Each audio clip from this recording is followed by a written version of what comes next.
fired an employee after his parents died, got dragged online as a heartless monster, spent months questioning myself, until he called me out of the blue to say I actually did him a favor. A few years ago, I was managing a small but growing tech company. We weren't Google or anything, but we prided ourselves on fostering a supportive, close-knit work environment. One of our employees, Josh, had been with us for about a year. He was a decent worker, not exceptional but reliable enough. He did his job, met deadlines most of the time, and got along with his team. No major complaints. Then tragedy struck. Josh's parents were in a car accident, and both passed away. It was devastating. He took some time off, as he should have, and everyone at the company genuinely felt for him. We pitched in, sent flowers, donated to a GoFundMe that his cousin set up, and gave him as much space as he needed. When he came back to work, though, things were different. And not just in a he's grieving, give him time way. He missed deadlines left and right. He stopped responding to emails. He was showing up late, leaving early, and making major mistakes in his work. We all tried to be patient. Nobody expected him to bounce back overnight. But weeks turned into months and there was no improvement. First, I handled it delicately. I had multiple one-on-one talks with him, expressing my support and asking if there was anything we could do to help. I suggested grief counseling, a more flexible schedule, even reassignment to a less demanding role temporarily. But Josh brushed off every offer. He kept saying he was fine, but it was clear he wasn't. Things took a turn when a major client, one that represented about 40% of our revenue, complained that Josh had completely ghosted them. No responses, no updates, nothing. That was the final straw. I had to let him go. When I sat him down for the conversation, he barely reacted. Just nodded, stood up, and left. I felt terrible. Even though I knew it was the right call for the company, I still wrestled with the decision. Then about a week later, I saw a post from him on social media. Something about how his soulless corporate employer had fired him right after his parents died. The comments were a mix of sympathy and outrage. A few former colleagues saw it too, and suddenly I was the villain in a story where I thought I'd done everything I could to help. Even now, years later, I wonder, was I a bad person for firing him? Should I have tried harder, given him even more time? Or was it fair to expect him to either step up or step away? A few days after Josh's post went viral among our industry circles, I started getting messages. Some were from old colleagues who wanted to know if what Josh was saying was true. Others were from random people on LinkedIn calling me a heartless corporate drone who only cared about profit. A couple of people even sent emails to our HR team demanding to know how we could be so cruel. First, I wanted to ignore it. I knew I wasn't some villain rubbing my hands together, cackling about firing a grieving employee. But the more I read, the more it stung. The comments painted a picture of me as someone who practically fired him at his parents' funeral, like I just stormed in, threw a termination letter on his lap and said, "Sucks about your folks, buddy, pack your stuff." That wasn't what happened at all. Still, I started to second-guess myself. Could I have handled it differently? Maybe I should have given him a few more months, reassigned him, found some creative solution that didn't involve firing him outright. Maybe I was too focused on the company's bottom line instead of his well-being. But then something interesting happened. A few of my coworkers reached out, not just to check in but to thank me. One of my senior team members, someone who had worked directly with Josh, pulled me aside and said, "Honestly, I was about to quit because of him." He told me how for months Josh had been dropping the ball on projects, forcing everyone else to scramble and pick up the slack. They wanted to support him, but it got to the point where they were drowning in extra work just to cover for his mistakes. Another coworker admitted that clients had been unhappy for a while, but nobody wanted to be the one to complain about the guy who lost his parents. Apparently, I had made the tough decision they were too afraid to make. And then a week later, I heard something that completely changed my perspective. Josh had already landed a new job. Not only that, but it was a remote position, something way more flexible than what we could offer him. A mutual connection told me he actually seemed to be doing better there. Maybe because it gave him the space to process his grief without the daily pressure of deadlines and client calls. That's when it hit me. Firing him might have been the best thing for him. Maybe he needed that push. Maybe if he had stayed in a role where he was struggling, getting worse, and making everyone, including himself, miserable, it would have just prolonged his suffering. Maybe the new job, the fresh start, was exactly what he needed to get back on track. Of course, he'd probably never see it that way. And honestly, I don't blame him. When you're grieving, when you feel like your life is falling apart, it's easier to point to someone else and say, they did this to me. It's harder to admit that maybe the situation was already beyond saving. So, am I a bad person for firing him? I don't know. But I do know this. Sometimes doing the right thing doesn't feel good. Sometimes the decisions that haunt you at night are the ones that needed to be made. And sometimes being the bad guy in someone's story doesn't mean you were actually wrong. At the end of the day, I had to do what was best for the company, and maybe unintentionally what was best for him too. A few months went by, and I tried to put the whole situation behind me. But then out of nowhere, Josh reached out. It was just a simple message on LinkedIn. Hey, can we talk? I hesitated before responding. Part of me wondered if he was about to rip into me, maybe get one last word in about how I'd ruined his life. But curiosity got the better of me. We set up a call, and when I picked up, Josh sounded different. Calmer. Less angry. I just wanted to say, I was really pissed off at you for a long time, he admitted. I felt abandoned, betrayed. Like I lost my parents and then I lost my job, and it felt like the world was just kicking me while I was down. I took a deep breath. I get that, I said, because honestly, I did get it. But, he continued, looking back now, you were right to fire me. That part caught me off guard. He told me that after getting let go, he spiraled for a bit. He went through a period where he just sat in his apartment, doing nothing, feeling lost. But at some point he realized that he needed to take control of his life again. He ended up going to therapy, something he'd refused to do before. He leaned on his friends more. He started rebuilding. And that new job? It turned out to be exactly what he needed. I hated you for a while, he admitted, chuckling awkwardly. But now? I think you actually did me a favor. I wasn't okay back then, and I was just dragging everyone down. If you hadn't fired me, I don't think I ever would have snapped out of it. I wasn't sure what to say at first. Relief? Gratitude? Some mix of both? I'm really glad you're doing better, Josh, I finally said. And I meant it. We didn't talk for long after that. It wasn't some big, emotional reconciliation where we suddenly became best friends. But by the time we hung up, I felt lighter. I had spent months wondering if I was a bad person for firing him. But hearing him say those words, that he understood, that he even thanked me for it, maybe I wasn't the villain after all.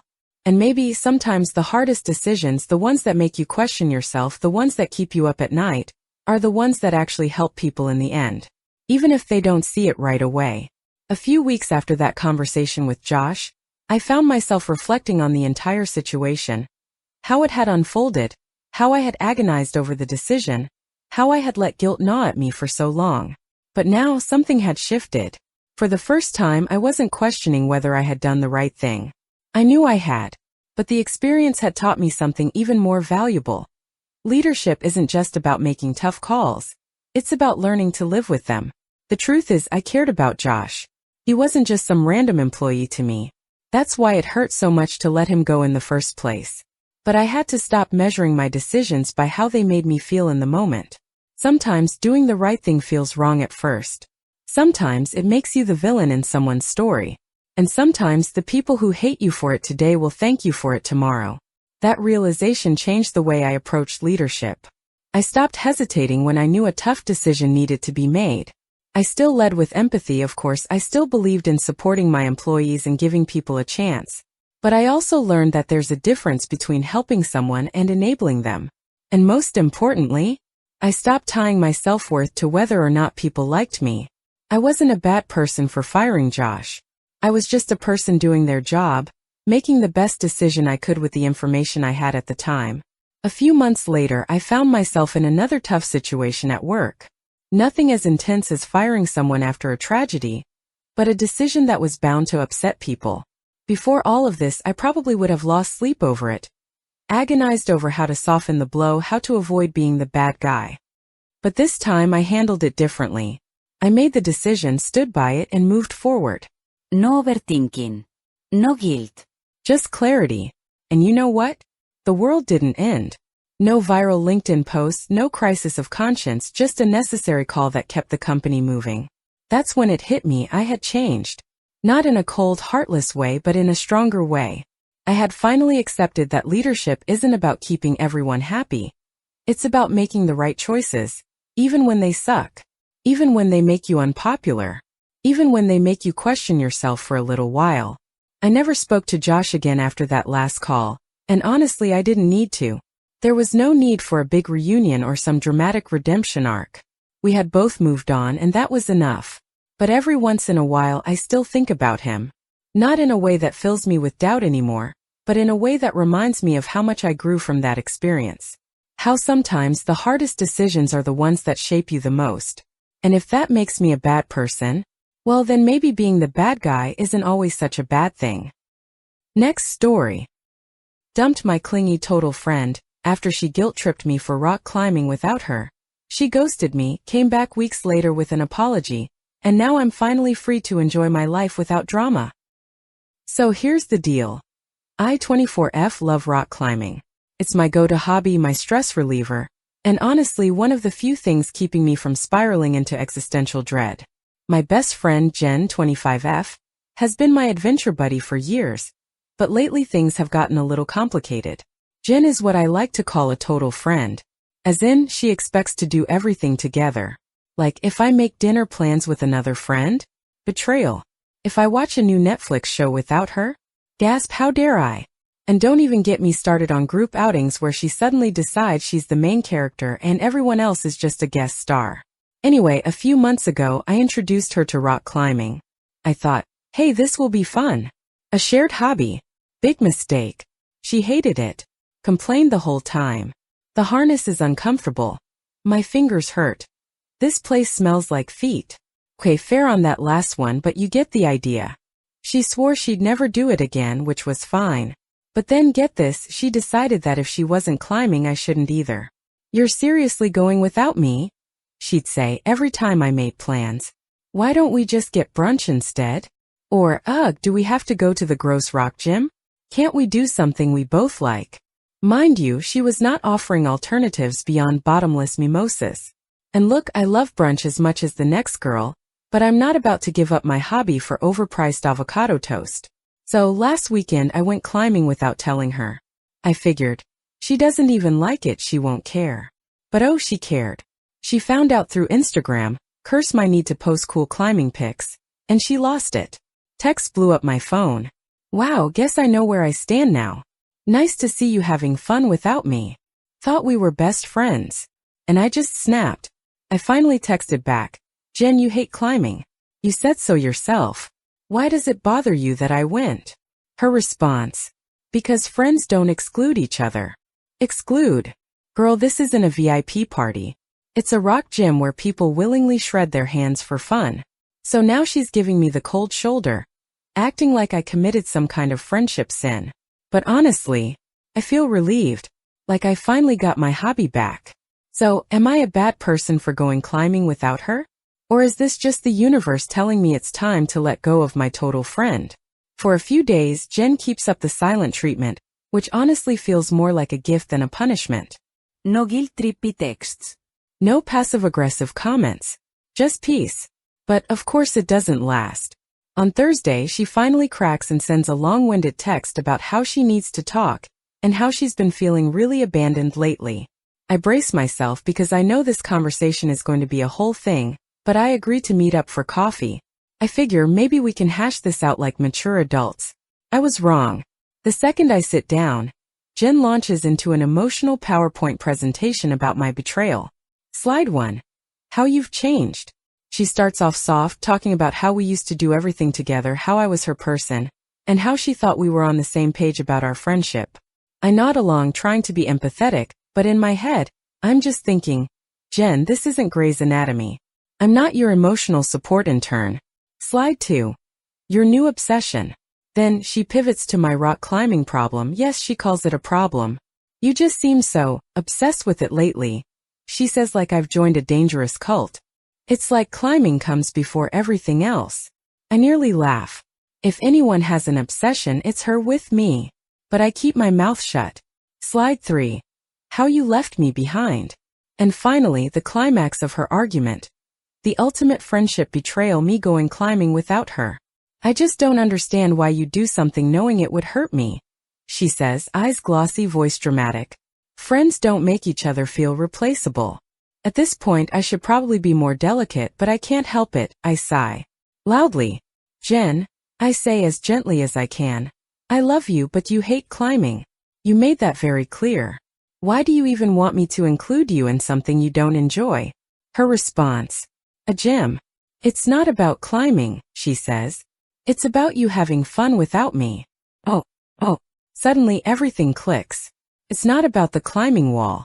It's not about brunch. It's not even about me inviting her. It's about control.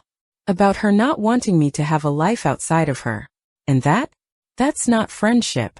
That's emotional handcuffs. I take a deep breath. Yen. I think maybe we need to take a step back. Her eyes widen. You're dumping me? I wince. I just think maybe we need some space. I love being your friend, but it feels like I can't do anything without making you upset. I need to be able to do my own thing sometimes without it being a betrayal. She stares at me for a long moment. Then without another word, she grabs her bag and leaves. And just like that, my total friend is gone. Do I feel bad? A little. Losing a friend is never easy. But as I walk home I feel something else too. Relief. Like I can finally breathe again. Like I don't have to walk on eggshells anymore. And the next time I go to the climbing gym, I don't have to check my phone, worried about a passive-aggressive text waiting for me. And that, my friends, is the real win. A week goes by and I half expect Jen to reach out with some kind of dramatic monologue about how I threw away years of friendship over a stupid rock wall. But nothing. Radio silence. First it feels weird. Like when you suddenly stop carrying a heavy backpack, you feel lighter but a little off balance too. I catch myself hesitating before posting my climbing pics, wondering if she's lurking, waiting to unleash another emotional TED Talk. But then I remember, I don't owe anyone an apology for enjoying my life. And let me tell you, life is good. Without the guilt, I start saying yes to more things: weekend hikes, last-minute road trips, even just lazy afternoons at the gym, hanging out with new climbing friends who don't make me feel like I have to schedule permission to exist. Turns out, when you stop walking on eggshells, you actually have a lot more fun. Then one day I get the text. A simple hey, followed by, can we talk? I stare at it for a while, debating. Part of me wants to ignore it, but curiosity wins. So I type back, sure. We meet at a little coffee shop, neutral territory. When she walks in, she looks different. Not angry. Not dramatic. Just tired. She sits down, stirs her coffee, and finally says, I've been thinking a lot. I brace myself. I wasn't being fair to you, she admits. I got so caught up in our friendship being the same that I didn't realize it was suffocating you. I blink. Did I just hallucinate an apology? She sighs. I guess I felt like if you started doing things without me, you'd eventually just stop needing me at all. Ah, there it is. That was never the problem, I say, keeping my voice soft. I just needed space to be me, without feeling guilty for it. She nods, looking down at her cup. I get that now. Then she smiles a little. Still not climbing with you though. That place does smell like feet. I laugh. Fair. And just like that, the tension lifts. I don't know if things will go back to how they were. And honestly, I don't want them to. But maybe we'll find a new way to be friends, one that isn't built on guilt and obligation. Or maybe we'll just go our separate ways. And for the first time, I'm okay with either outcome. Either way, I'll be at the rock wall. No permission needed.